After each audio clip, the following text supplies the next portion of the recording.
Eu só baixar. É, o... Eu tô aprendendo a ser youtuber ainda.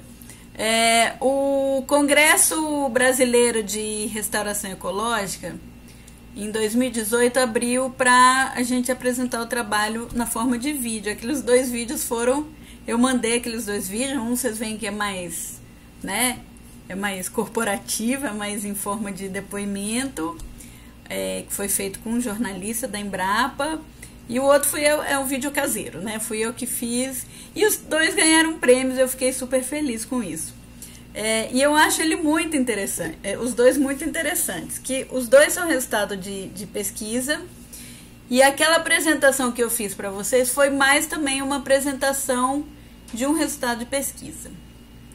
Então, nosso projeto era avaliar e prever, né, o que ia acontecer com as espécies da caatinga num clima futuro, né, com as mudanças climáticas, né? Porque elas já são extremamente tolerantes aos estresses ambientais, só que a temperatura ia aumentar, né, a chuva diminuir, pode aumentar a salinidade também. E aí a gente fez vários experimentos, né, bem grandes até, com muita semente, para avaliar limites de tolerância. Esse foi o assunto também, a modelagem da germinação foi o assunto do meu pós-doutorado, que eu fui para a Inglaterra. Passei um ano lá só mexendo em dados, né? Peguei os experimentos daqui, levei para lá os dados, e a gente passou um ano fazendo isso e escrevendo, né? E aí, quando a gente voltou, a gente teve quando eu apresentei o seminário do meu pós-doc, alguém falou assim, e o que está no campo? Eu falei, gente, é mesmo, e o que está no campo, né? E a produção das sementes? E aí a gente teve a ideia de pegar todos os acessos que a gente tinha, todos os lotes que a gente tinha coletados, a gente sempre coleta nos mesmos locais, né? E aí avaliar a qualidade das sementes, né, ao longo dos anos, e tentar relacionar isso com o clima. E aí deu uns resultados muito interessantes, que foi o que eu mostrei para vocês. Para angico, aumentou a quantidade de semente pequena, isso teve uma relação muito forte com a temperatura alta. E para aroeira, aconteceu que a qualidade, a germinação dessas sementes diminuiu, né? E aí a gente conseguiu um modelo preditivo com a ajuda de um colega da área de modelagem, né? Ele não é da área de sementes, então ele teve uma dificuldade de entender o que a gente queria, mas a gente conseguiu explicar, né? E a gente deu um caráter preditivo para essa modelagem da gente, que, como vocês viram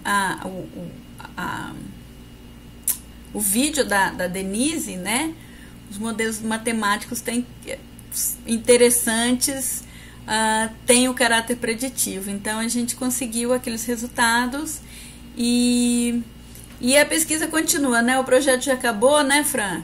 Os nossos 2 projetos de semente e mudança climática acabaram, e agora, mas as perguntas ficam, a pesquisa fica, a gente, né, tem que finalizar todos esses dados que a gente coletou, né, que eu tenho muito, Fran tem muita coisa, e se for possível, Denise ajuda a gente também. Então é isso, pessoal. Eu acho que a gente podia passar para as perguntas logo, né? E vamos respondendo aqui. Deixa eu ver se alguém mandou pelo Telegram. Eu acho que não. Não, ninguém mandou pergunta antecipada. Mandou?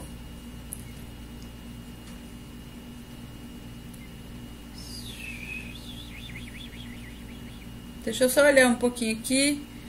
Não, me perguntaram de avaliação. Avaliação eu vou disponibilizar hoje depois dessa live, tá?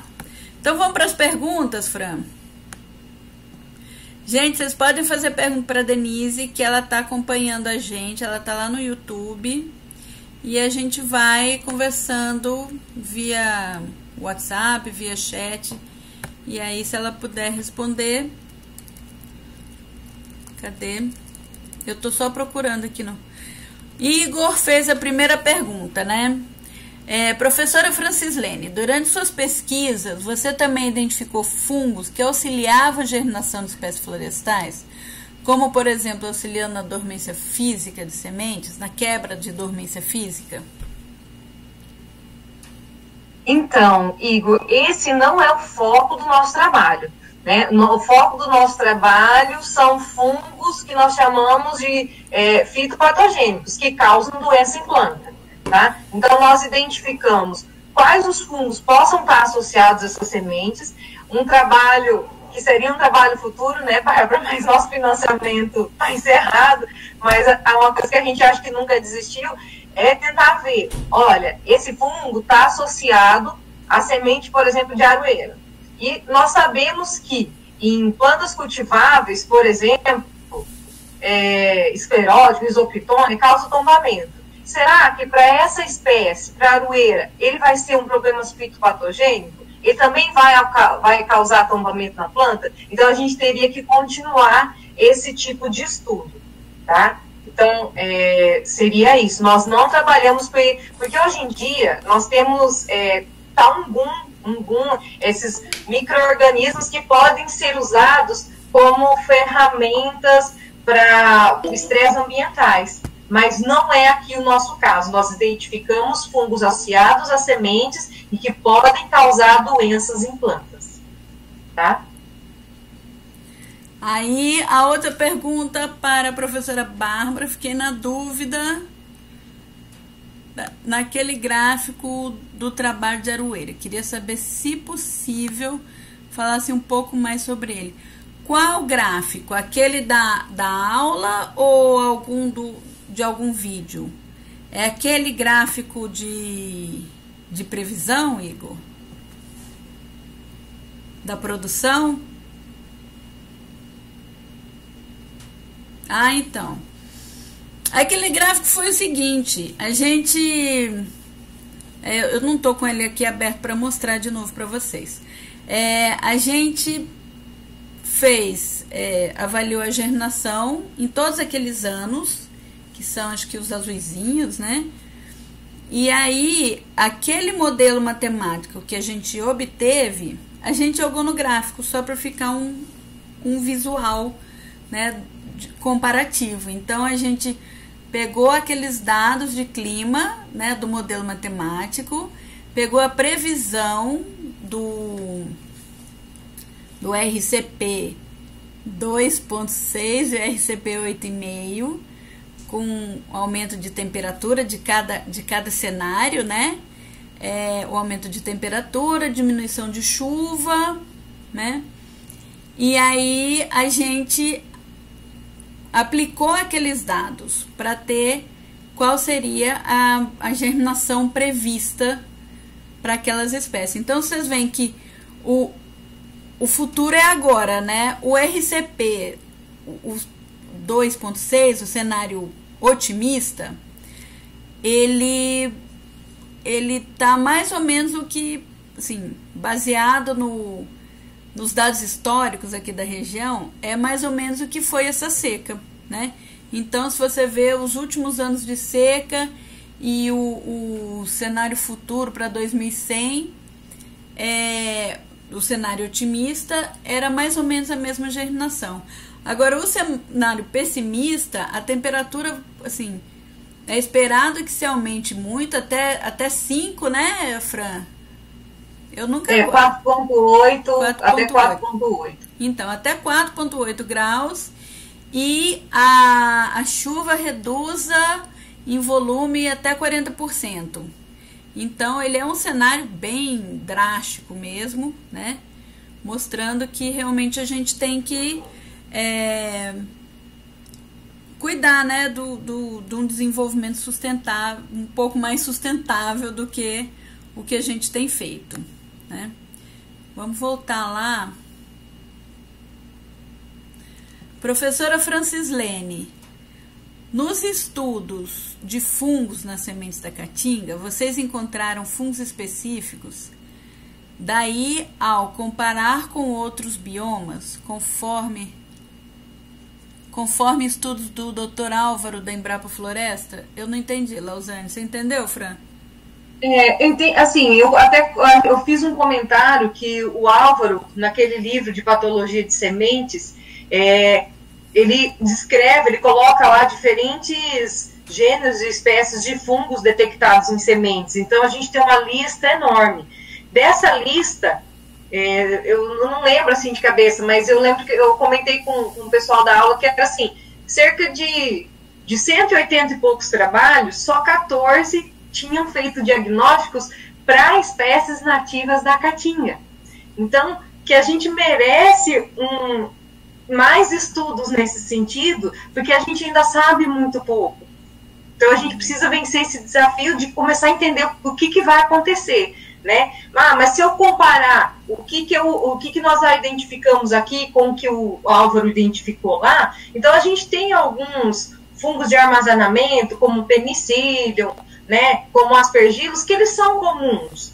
E também para os fungos que podem causar doença, a gente também tem alguns fungos incomuns. Mas um estudo que a gente fez que é muito interessante esses fungos, alguns fungos que causam doença, eles só aparecem em determinadas temperaturas. Então, se eu fazer um teste de germinação, e geralmente a germinação, o ótimo, 25 graus, tem alguns fungos que não vão aparecer a 25 graus, mas que eles aparecem a 30 e 35. Então, existe toda essa dinâmica e a preferência desses micro-organismos para se desenvolver em uma determinada temperatura. Então, vamos pensar assim, se aumentar a temperatura, será que a temperatura ótima para a germinação dessa semente, como a Bárbara fez os estudos, vai continuar a mesma ou vai aumentar ou essa espécie vai se adaptar? E será que nessa temperatura ótima para a germinação vão ocorrer quais fungos? Eu acho que isso aí é uma questão que a gente vai precisar estar respondendo ainda. Aí o Diogo, ele faz duas perguntas. Ó, o Ailton tá aí. Se quiserem ainda perguntar coisa sobre dormência, manda ver. Aproveita. Diogo, ele faz duas perguntas para a Fran. Diante das mudanças climáticas e com as predições realizadas sobre um possível aumento da ocorrência de patógenos em sementes e mudas, quais as precauções que produtores de sementes e mudas devem tomar a partir da qualidade da produção e minimizar os prejuízos causados por tantos patógenos? Tá. Para garantir, né, a qualidade na produção. Então, Diogo, eu acho que assim, que é uma coisa que também, eu acho que a gente sente um pouco de falta, né? A gente precisaria ter laboratórios que fizessem essa análise sanitária dessas sementes, né? A partir da gente ter esse diagnóstico sanitário, aí nós vamos ter medidas preventivas, ou nós podemos ter medidas curativas, nós vamos aplicar o fungicida. Outro dia tinha uma discussão aqui nas webconferências com aquele pesquisador da Embrapa Soja, o França Neto, era o França Neto, não era, Bárbara? Uhum. Que ele até falou assim, que a Bárbara contando que lá onde ela fez o pós-doc não poderia aplicar fungicida, e ele comentou que eles têm uma técnica. Então, todas essas medidas nós vamos ter que reavaliar, né? Quando nós pensamos em produtos que são registrados para sementes, a Bárbara pode dizer melhor do que eu, são poucos. Espécies nativas, Bárbara? Nenhum. Não tem. A gente adapta, então, gente? Né? Então, mas será que a gente pode, então, tentar fazer um controle biológico? Vamos tentar trabalhar nisso. Então, eu acho que a resposta a isso aí primeiro a gente vai precisar entender os impactos, para aí propor algumas medidas de controle. Se for negativo, vamos ter que trazer para o produtor algumas medidas de prevenção, né? Porque, por exemplo, uma coisa que é bem interessante, Bárbara, de vez em quando chega, Fran, eu estou trazendo essa semente aqui, mas elas estão vindo tão feias. Por quê?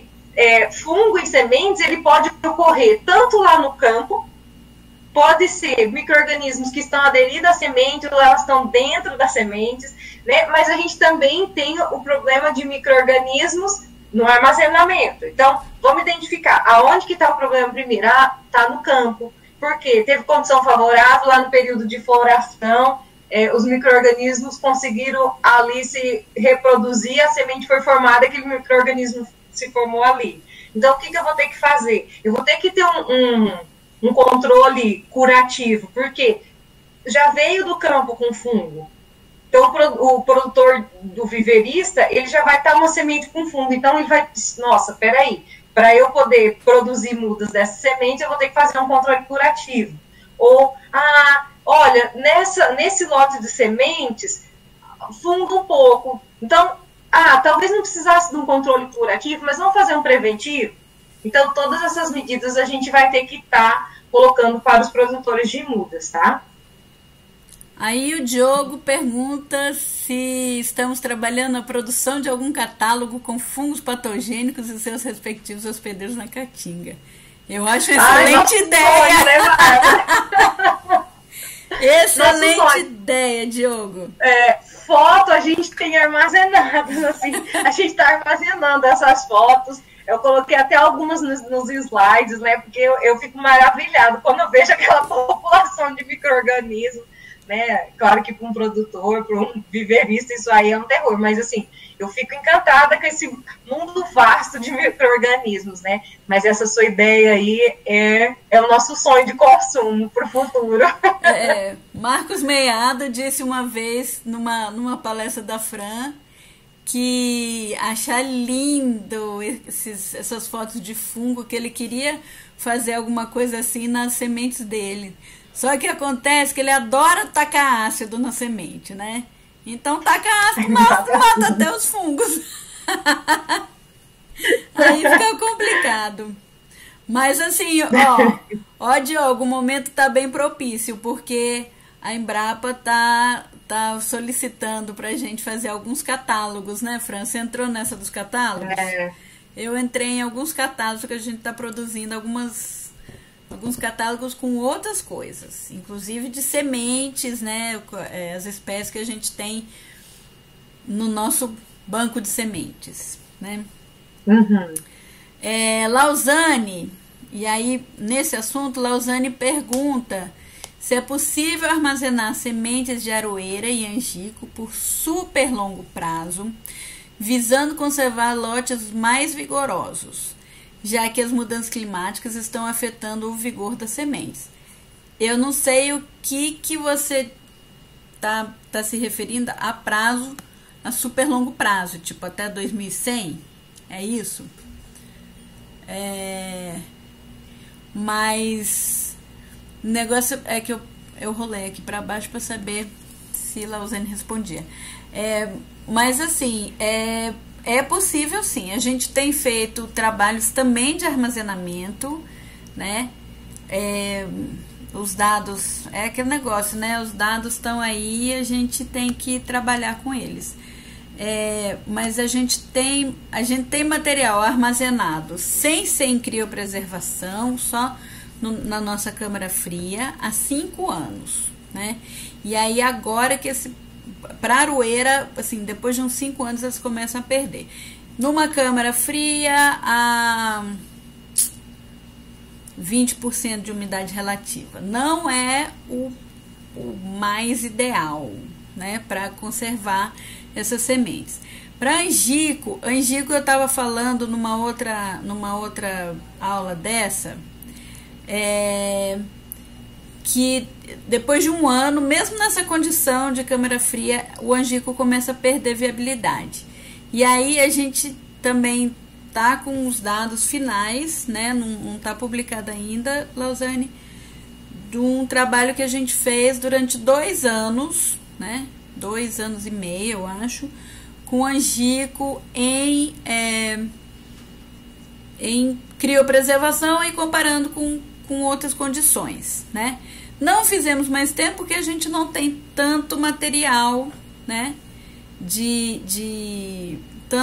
gente tem um botijão de nitrogênio Então foi o que coube, foi o que deu para fazer, né? Mas aí a gente tem uma curva, a gente pode gerar uma curva para ver em que ponto da curva que essas sementes estão depois de um ano em criopreservação. Então a gente já tem alguns resultados sobre isso, né? Só tem que disponibilizar, como sempre, né?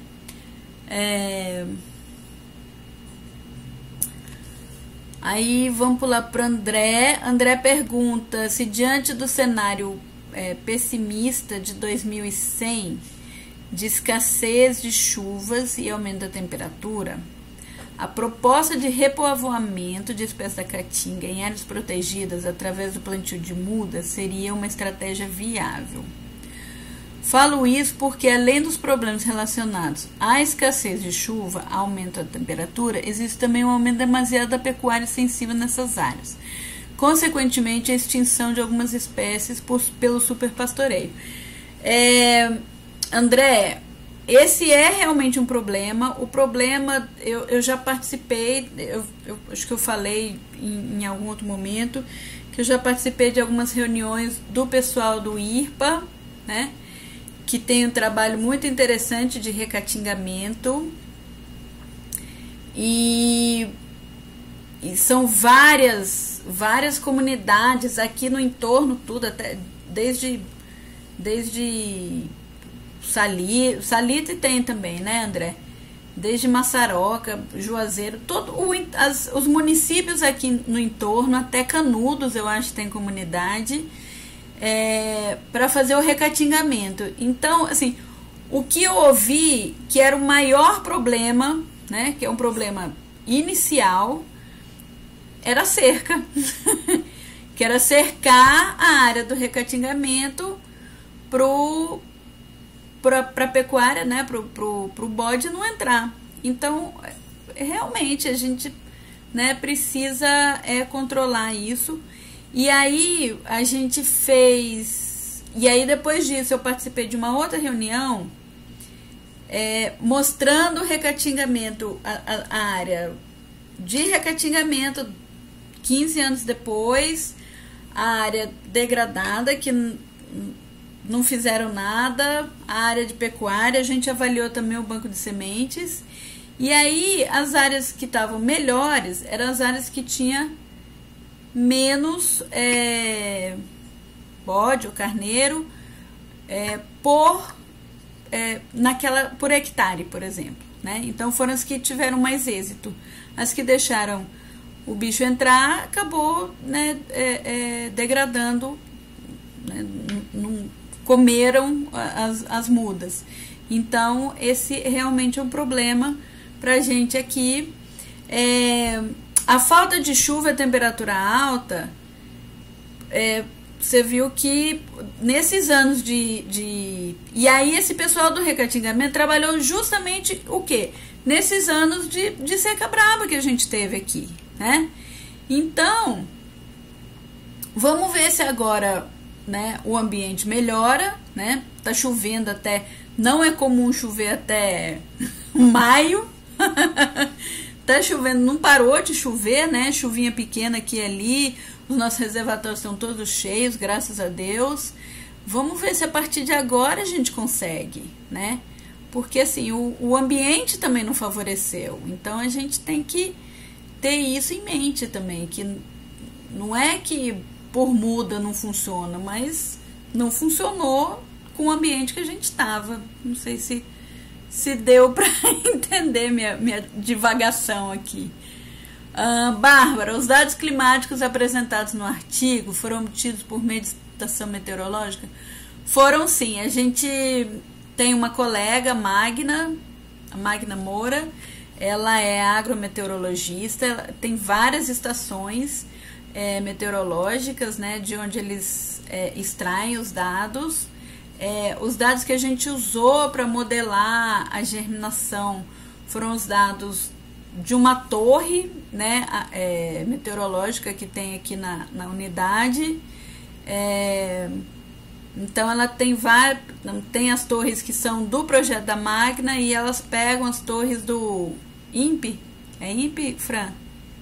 É? Então, então elas fazem um apanhado de várias torres, várias estações meteorológicas, e a gente usa muito a da gente aqui, né? Poderiam falar um pouco de qualidade de sementes que são coletadas diretamente no chão? Contaminação com fungos fitopatogênicos é muito significativa, deve ser.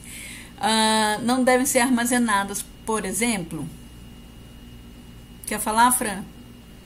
Então, existem alguns trabalhos que mostram, né, que existe uma porcentagem maior de fungos associados a sementes que estão no chão. E isso é natural, né, porque ali nós temos o solo, ele é um hospedeiro de micro-organismos, né, tanto micro-organismo benéfico quanto organismos que podem causar problemas para sementes e tal. Então, assim, existem esses trabalhos que mostram isso, né? Mas acho que a Bárbara, agora você tem muito mais experiência aí de falar com que vocês fazem essas coletas e que vocês fazem todo um beneficiamento antes de fazer o armazenamento. A gente coleta do chão, a gente coleta sementes só quando a gente não consegue coletar na lona. Por exemplo, umburana, ela sai voando, né? E aí, para onde bater o vento é para onde ela vai. Por mais que a gente fique com a lona embaixo, ela sai voando, a gente tem que sair catando. Mas é aquela semente que recém caiu, né? Recém dispersou, ela não ficou ali por muito tempo. A gente não... E umburana de cheiro, né? Umburana cearensis, que algumas pessoas chamam de cerejeira, elas são árvores grandes, não dá pra gente esticar. O podão nem sempre... às vezes ela é maior do que o podão, né? Então a gente só coleta do chão quando for assim, né? Porque quando é uma semente mais pesada, a gente bota uma lona que ela cai em cima. Então a gente tenta não coletar do chão. Outra que também não dá para coletar do chão que às vezes a gente... porque a história é a faveleira, né? Ela abre assim, por isso, né, estourando o fruto, e aí a gente vai atrás. Mas se na área... André que pode falar isso. Se na área tiver bode, o bode corre e come feito pipoca. Então a gente tem que ficar brigando com o bode para... quando a gente está coletando favela. Se for uma área fechada, tanto melhor. Mas assim, uma semente que está há muito tempo no chão, ela tem uma muito maior incidência de fungo, sim, né? E se isso está afetando a germinação, se não der para beneficiar, para limpar essas sementes, elas não devem ser armazenadas assim, porque só vai piorar, né? O armazenamento nunca melhora a qualidade da semente, né? Um armazenamento correto, ele permite que a semente mantenha a qualidade que ela tem, né? Porque a deterioração não dá para parar, só dá para minimizar.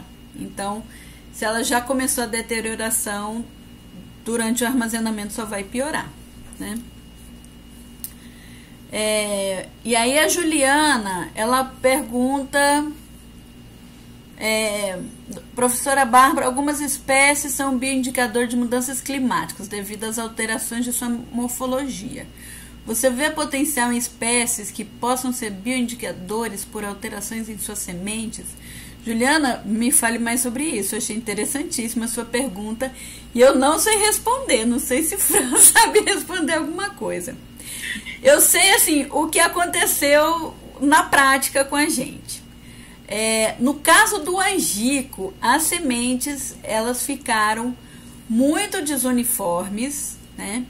Elas eram extremamente uniformes. Eu lembro que quando a gente começou a coletar a semente, elas eram grandes, parece uma moedinha, né? Elas eram grandes, bem redondinhas, bem bonitinhas.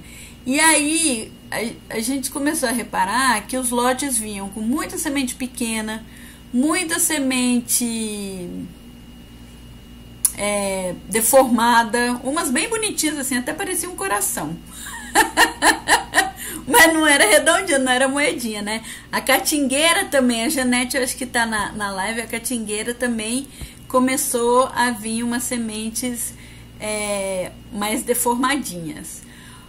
Outra coisa, por exemplo, a catingueira, agora que tá chovendo, a gente já tem uma experiência de que ela não vai vir boa. A catingueira é Senostigma piramidalis, né? Ou Poincianella piramidalis antigamente. Ela não vai vir boa porque, segundo o técnico que trabalhava comigo, ele aposentou, infelizmente. Infelizmente para ele, infelizmente para a gente. Ela fica doente. Os frutos ficam todos fungados quando chove demais durante a produção da semente. Então a gente já pode esperar que a produção de catingueira não vai ser grandes coisas. E eu acho que tem um fator aí, né, Bárbara? Então, tem esse fator do clima que ocorreu nesse período da formação, né, da semente, mas tem um fator de adaptação das espécies. Então, aqui eu vou dar um exemplo que não é uma espécie da caatinga, né, mas por exemplo, as maçãs, quando foram trazidas aqui do submédio do Vale São Francisco, a maçã, ela apresentou, a mesma cultivar plantada no Rio Grande do Sul, ela apresentou nas folhas uma pilosidade aqui, que lá não aparecia. Então, o que isso é? É uma adaptação da planta para ela, de repente, estar ali suportando aquele calor, maior número de horas de sol, né? Então, acho que tudo isso são adaptações que nós vamos ter que estar mais atentos para observar se não são mecanismos de adaptação às plantas de alguma maneira. E para as espécies da caatinga, se a semente estiver menor, não quer dizer que ela vai estar pior, pode ser que ela é uma adaptação àquele microclima que teve na sua formação também, né, para que ela consiga garantir aí a sua perpetuação, né, a perpetuação da sua espécie. É isso aí. Mas eu achei muito interessante, eu não sabia desse negócio das espécies indicadoras, não. Não sei se as sementes da gente são indicadoras, mas eu achei interessante. É uma outra forma de se enxergar uma coisa que está acontecendo, né? Vamos botar um alerta ali, né, Bárbara, para fazer essas observações. Botar na caixinha de ideias. Lausane pergunta do hipoclorito de sódio detergente. Lausane, às vezes, deixa eu fazer a pergunta toda. O uso de hipoclorito de sódio e detergente, pela experiência de vocês, tem sido eficiente na asepsia de sementes pré-germinação? Segundo os protocolos da instrução de sementes florestais do MAPA, nós não temos tido sucesso. Socorro, é muito fungo. Observação, também acho lindo, mas só nas fotos.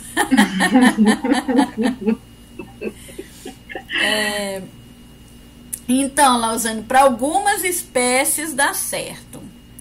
Para outras espécies que já vem com a quantidade de fungo, né, às vezes não patogênicos, né, mas os saprófitas que atrapalham muito a germinação, é realmente complicado. Só o hipoclorito e o detergente. Angico vai bem, né? Contanto que a temperatura não aumente tanto, né? Vai bem com o detergente, com o hipoclorito não dá.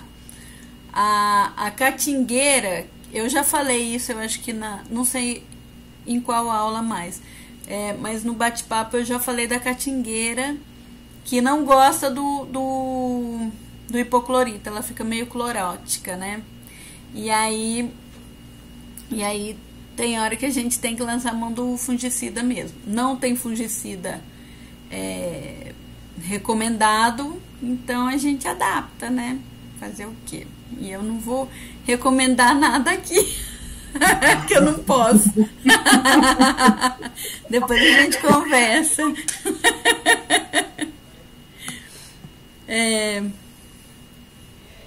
Esses dados meteorológicos estão disponíveis para utilização? A Anne Bianca perguntou. João colocou que é no IMET. Sim, a gente pega dados meteorológicos no IMET também, né? E dados do INPE. INPA é o de pesquisa lá na Amazônia. É o INPE. Então a gente pega dados no IMET, pega dados no INPE. Sim, esses dados meteorológicos estão disponíveis para utilização em outros trabalhos científicos. Se for aqui da Caatinga, se vocês entrarem no site da Embrapa, não é um caminho... Não, é assim, vocês entrarem nos laboratórios da Embrapa Semiárido, vocês vão achar lá o laboratório de agrometeorologia, alguma coisa assim, e tem dados climáticos lá. E se você precisar de alguma coisa um pouquinho mais específica, ou dados diários, tal, eu acho que se você pedir para a doutora Magna, talvez ela possa mandar para você. Eu acho que esses dados são abertos para quem precisar. Tá? Então, se você precisar específico daqui da gente, tem que falar com a Magna, que é ela que tem esses dados. É como a gente, que é colega, tem conseguido, né? Então, eu não sei como é que é para você, Anne. Mas, assim, tem os dados do IMET, tem os dados mensais da Embrapa. Não, mas tem diários também. É porque, assim, a gente pede a tabela toda, que é mais fácil.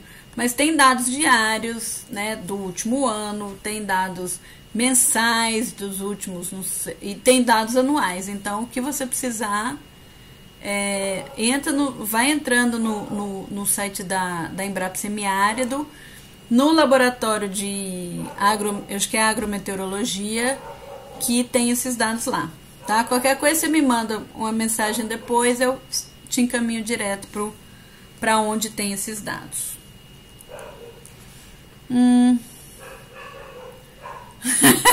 O André disse que teve que acordar cedo para não deixar o bode pegar sementes de faveleiro. Eles comem igual pipoca, gente. Os trabalhos da Anne Cochrane também são fantásticos de mudanças climáticas com sementes, meio na área de ecologia de sementes, assim, são realmente muito interessantes. Juliana, de novo, professora Bárbara, trabalho com mulungu na tese. Você tem que conversar com a Renata, que trabalhou com mulungu na tese também. É uma das espécies estudada por Butz no Equador. O trabalho avaliou a resposta das espécies na flutuação de umidade como indicador de mudanças climáticas. Que interessante, muito interessante, eu gostei. A gente nunca trabalhou com esse tipo de resposta, né? O mulungu é uma espécie fantástica. A Renata Mann é essa orientadora, mas tem a Renata Ribeiro, que também trabalhou. A Renata Mann trabalhou com o mulungu e a Renata Ribeiro trabalhou aqui. Ela foi orientada da Claudineia, trabalhou com mulungu aqui com estresse também. Então, as duas Renatas trabalhando com mulungu mais ou menos na mesma época. É isso mesmo, Juliana. Mas o que eu ia falar? Então, o mulungu ele é extremamente tolerante também, né? Então, a gente, como o nosso foco era esse, de avaliar o quão tolerantes as espécies eram, né? Tanto para temperatura alta quanto para temperatura baixa, porque a gente geralmente vai até aquelas 40 graus, acima disso não vai aguentar, mas algumas aguentaram. O angico mesmo, os angicos as sementes de angico que a gente tinha germinaram até 47 graus. Não, pararam com 47. Mas 45 graus, uma ou outra conseguiam germinar. Então,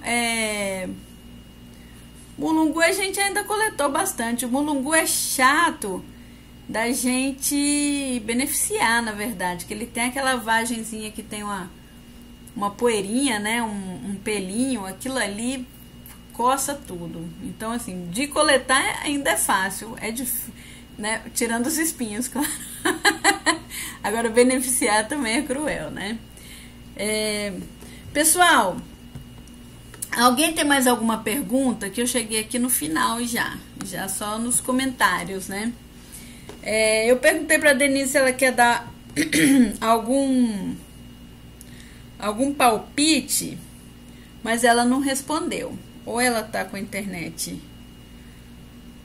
ruim, ou ela não quer dar palpite, né? Então, eu queria já chamar o pessoal, os outros instrutores, que eu acho que alguns estão aqui já. Ailton tá, o resto eu não vi. E aí, pra gente fazer a nossa despedida, se ninguém tiver nenhuma pergunta. Ó, França tá aqui também. Tá aí também. França, entra então, França, com vídeo, com áudio também. Ailton também. Vou chamar o resto do pessoal aqui no WhatsApp.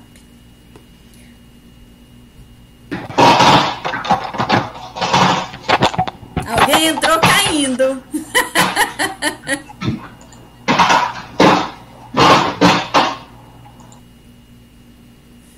Pronto. Tamo junto. Boa tarde. Boa tarde, França. Olha ele de novo. Boa tarde. Boa tarde. Eu convidei todo o grupo da Embrapa do núcleo de transferência, né, de inovação e transferência. Inovação tecnológica. É porque muda de nome as coisas, a gente se confunde. Núcleo como é que é a chefia agora? Chefia de inovação tecnológica e núcleo local de inovação tecnológica. Bem, o pessoal da transferência, o pessoal da comunicação. Eu acho que todos eles tinham uma reunião já marcada.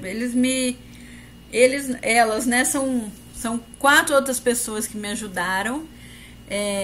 A Daniela Lopes, que começar pela chefe, né? A chefe Lúcia Kiel, né, que é a chefe de transferência de tecnologia. A Daniela, que é supervisora do núcleo local de inovação tecnológica. E as 2 jornalistas, a Fernanda Birolo e a Clarice Rocha. Né? Clarice foi quem fez aquela arte nos vídeos, que ficaram bem bonitinhas. A Fernanda fez uma divulgação, ainda que, digamos que um pouco tardia, né? Porque depois que eu divulguei, o povo já choveu lá no site e completaram as vagas antes mesmo da divulgação oficial da Embrapa. Ela ficou brava comigo. E a Lúcia, que é a chefe, e a Daniela deram muito apoio para a gente fazer esse curso. O curso quase não aconteceu, porque eu fiquei muito insegura no começo.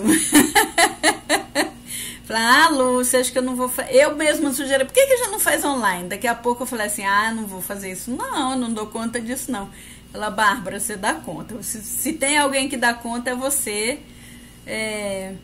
Porque você sabe você desenrola as coisas sem muita dificuldade. Aí que foi que eu tive a ideia de convidar todos esses instrutores maravilhosos para dar ou seu depoimento, ou fazer uma aula, ou apresentar uma técnica, e todo mundo topou, né? 2 pessoas não quiseram encarar porque acharam que não teriam condições, né? Pessoas excelentes, eu falei que não desisti deles ainda. E a Juliana, colega que entrou numa das nossas discussões aqui, a Juliana Freire, ela teve alguns problemas pessoais, aí que ia falar sobre dormência, né? E aí ela pediu para Ailton falar sobre o tema todo, por isso que a aula do Ailton ficou grande. Cadê você, Ailton? E aí, assim, então todo mundo, a princípio, né, essas pessoas que estão aqui toparam, todo mundo, né, teve dificuldade de fazer o vídeo, de fazer a videoaula, porque é uma novidade para todo mundo, mas eu acho que a gente sai fortalecido, né, porque a gente aprendeu uma coisinha nova. Olha a Elza aí, bem-vinda, Elza. Então, assim, eu achei uma experiência fantástica, consegui juntar gente, né, assim, e acaba que é todo mundo amigo aqui, né, os amigos que realmente vieram me ajudar, né, então eu fiquei muito feliz de juntar esses amigos e rever os amigos, seja na videoaula, seja por aqui agora, né, e ter o apoio de todo mundo para fazer o curso. Então eu fiquei muito feliz e eu agradeço a todo mundo que veio fazer o curso, que já agradeceu, eu que agradeço vocês, e aos colegas e amigos que estão aqui dando apoio pra gente, com internet ruim, com dificuldade, com reclamação de eu não sou youtuber fazer esse tipo de coisa, mas todo mundo encarou. Eu gostaria de agradecer a todo mundo no fato de vocês terem dado esse apoio para mim, né? Vocês que estão aparecendo o rostinho, vocês que eu não conheço o rosto de vocês, tá? Muito obrigada para vocês. Se alguém quiser falar, eu já falei demais, eu fiquei emocionada. Antes do encerramento das perguntas, em nome da Embrapa Soja, da Abrates, da equipe de sementes aqui, com o Francisco Krizanovski, o Ademir Henning, o Fernando Henning, o Irineu Lorini, todos pediram para dar os parabéns para você, parabenizá-la, a você, Embrapa Semiárido, pela iniciativa e pelo sucesso do curso. Deixo aqui o abraço de todos nós aqui de Londrina. Um abração, sucesso. Obrigado, França. O apoio de vocês é sempre muito, muito importante para mim. Alguém mais quer falar? Eu posso falar? Obrigada a todos, obrigada aos colegas, obrigada por ter tido a oportunidade, também estou aprendendo muito, também assisti algumas palestras, foram excelentes as palestras, tive a oportunidade, obrigada por vocês terem gravado, guardado para a posteridade esse material, foi fantástico.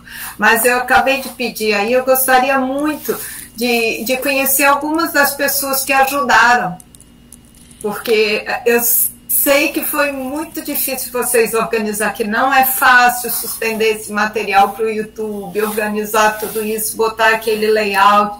Então, eu sei que existe toda uma equipe aí atrás, né? E a gente às vezes nem sabe o nome. A gente sabe assim, fulano vai editar, fulano vai... Mas a gente gostaria de ver, porque foi uma fantástica experiência. Bárbara, você e sua equipe estão de parabéns. E aos colegas, porque a gente aceitou, né, esse desafio. E é uma experiência muito gostosa, com tanta gente participando. Muito obrigada pela oportunidade. Obrigada a você, Fátima. É sempre um prazer ter a Fátima, que é minha musa, na semente, participando das coisas. Uma vez eu cheguei numa reunião de amigos, de tomar vinho, já cheguei atrasada, já estava todo mundo cheio de vinho, e me perguntaram, a gente está discutindo aqui sobre uma pessoa que você admira, que gostaria de ser, que... Aí na hora eu falei assim, a Fátima, olha aqui ela aqui, olha que massa que ela é. Entrei nas redes sociais da Fátima, então assim, Fátima, eu acho que você não ouviu eu falar, porque assim, eu convidei a equipe que participou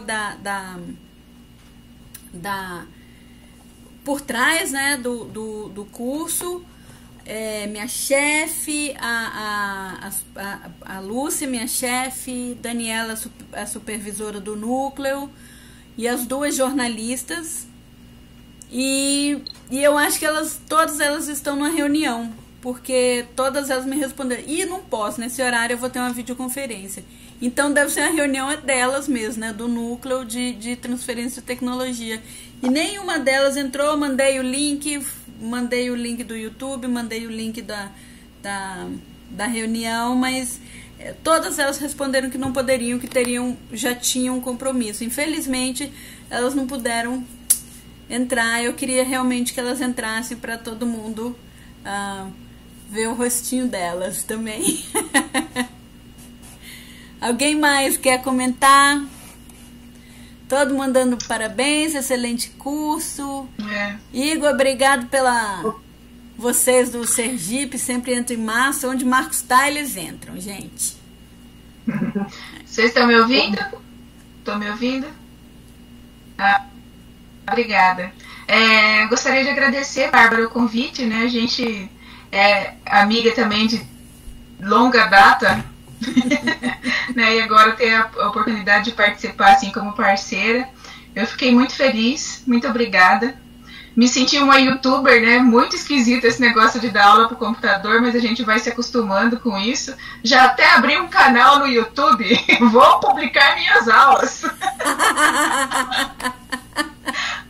Virou youtuber. Adorei esse negócio, né? Eu vou melhorar minha retaguarda aqui, botar uns negócios e vou fazer aula no YouTube agora. Papel de parede de estante arrumada. E eu fico muito contente de poder ter a parceria de tão renomados nomes, né? Aqui da área de sementes. É uma honra para mim poder participar desse conjunto, né, de pessoas tão especiais. E o pessoal que está assistindo a gente, né? Muito obrigada, gente, por estar aí, né? Muita gente que ainda ficou de fora.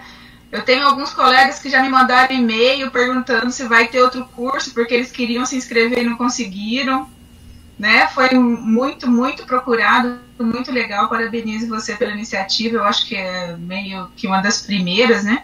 E isso é muito legal. Eu, em nome da Unesp, agradeço muito por ter participado. E obrigada, pessoal, por estar com a gente.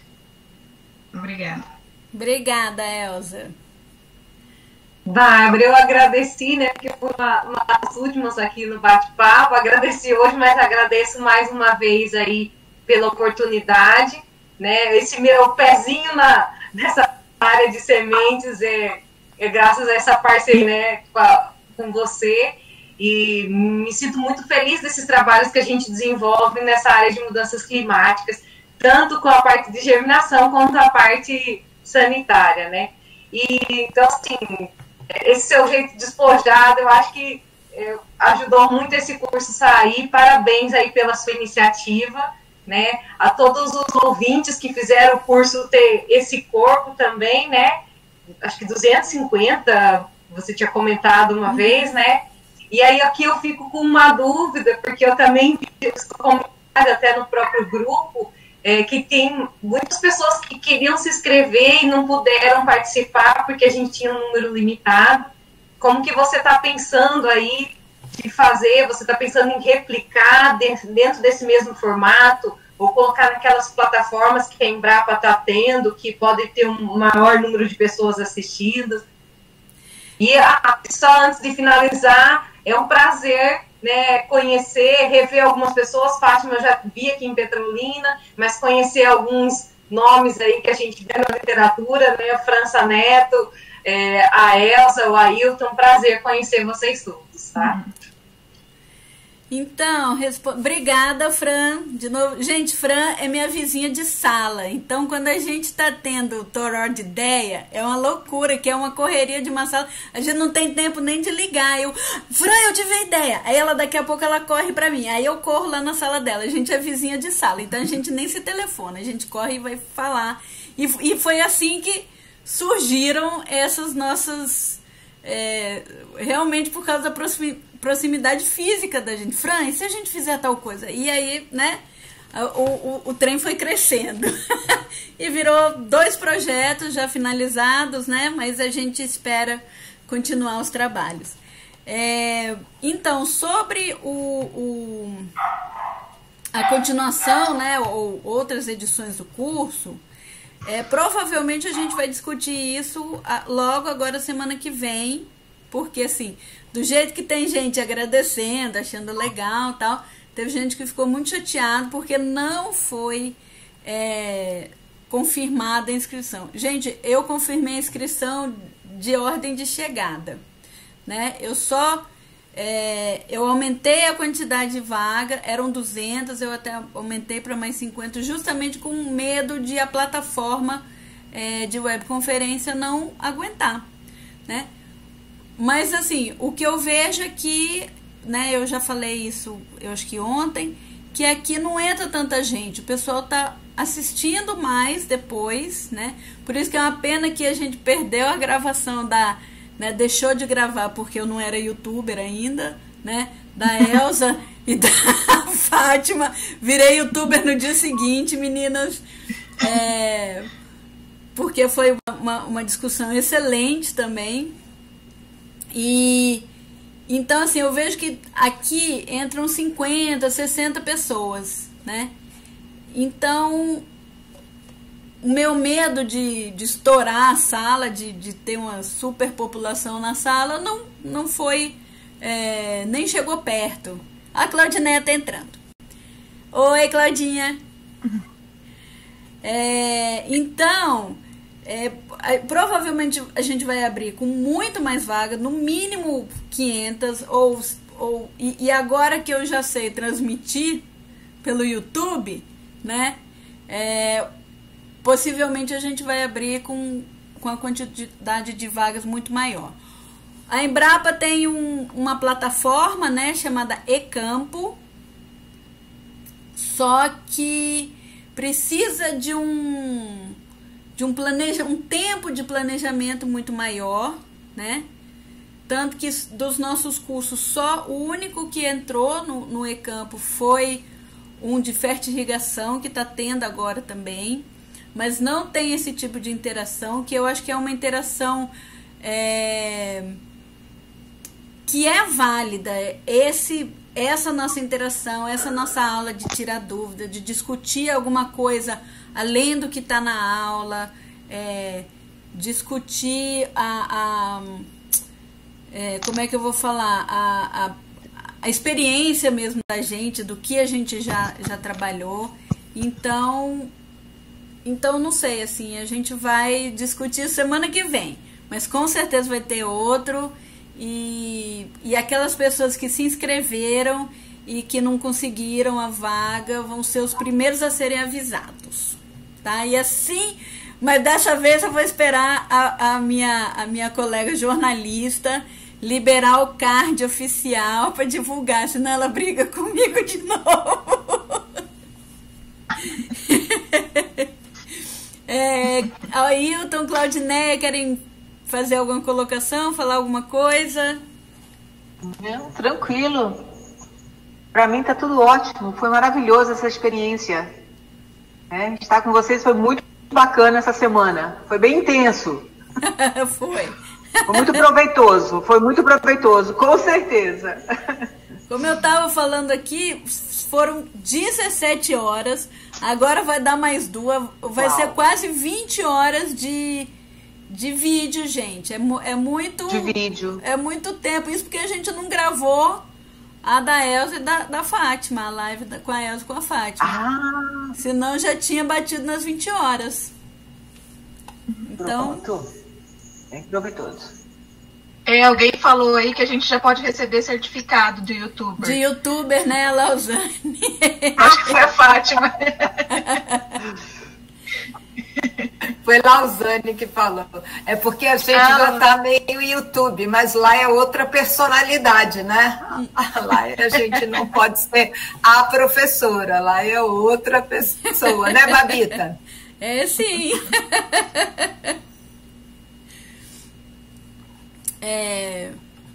Olha a Lúcia, minha chefe, gente, entrou na live. Ailton, Lúcia, Zé Eduardo entraram agora. Ailton já estava, mas não tinha falado ainda. Quer falar alguma coisinha, Ailton? Ou vamos deixar a chefe? Deixa eu só aproveitar essa oportunidade, então. Agradecer novamente, né, a Bárbara pela participação no curso, pelo convite. E, assim, foi muito bom, né, saber que tem muita gente interessada em sementes, né, em tecnologia de sementes, né, como você disse, muita gente queria participar e não pôde. Mas também o lado bom é que agora já tem material, já né, pode ser disponibilizado para os próximos cursos e, sim, espero que tenha próximas edições e que talvez, quem sabe, tenha alguma também de formato presencial e a gente possa, então, ter uma interação ainda maior, né, com todo mundo no mesmo curso, no mesmo lugar. Mas, assim, foi uma experiência bem gratificante, um pouco diferente, né, da aula pelo computador, mas foi bem interessante, então, já que o momento, né, permite, e acho que foi uma ideia bem interessante e acho que ajudou muita gente nesse período de ficar em casa e aprender um pouco mais sobre, né, o tema. Como você disse, tem 17 horas de aula aí. Quem não finalizou tudo ainda tem tempo suficiente para concluir o curso. Então era isso. Lúcia, quer falar alguma coisinha? Lúcia, já estão me perguntando quando é que vai ser o próximo curso. Calma, dá um pouquinho de descanso. Boa tarde a todos. Primeiramente, eu queria parabenizar a Bárbara, né, por aceitar esse desafio, né? A intenção era que o curso fosse presencial, né? Mas diante de todo esse cenário que a gente teve aí da pandemia, então a gente teve que se ajustar a essa nova realidade, né? Tivemos aí alguns momentos de estresse, né, Bárbara? Antes, faz, não faz, consigo, não consigo, mas a gente apostou que ia dar certo, né? E como eu estou vendo aqui pelos comentários, deu muito certo, foi um sucesso, e isso a gente não conseguiria se não fosse com a parceria de todos vocês. Então, desde já fica aqui o nosso agradecimento, né, a todos que participaram, né, como instrutores, a todos que também participaram, né, como ouvintes. Garanto que a interação aí foi muito proveitosa para ambos os lados, né, e que a gente espera que isso possa daqui para frente ser uma modalidade que ocorra com mais frequência, porque se a gente fizesse presencial, no máximo a gente atenderia aí a umas 40, 50 pessoas pela limitação de espaço físico que a gente tem das nossas áreas de treinamento. E aí a gente já está agora atendendo a 250 e Bárbara já está planejando aí atender já os 1.500 que ficaram de fora. Então, vocês imaginam, né, a capilaridade, né, o aumento que a gente está tendo, né, de conseguir atingir um público não só localmente, mas de outras regiões, né, não só aqui do Nordeste, do Sul do país. A gente recebeu um e-mail pedindo, pelo amor de Deus, para deixar entrar na sala, porque queria, porque era um tema importante. Então, a gente começa aí a também atingir outros públicos em outras regiões.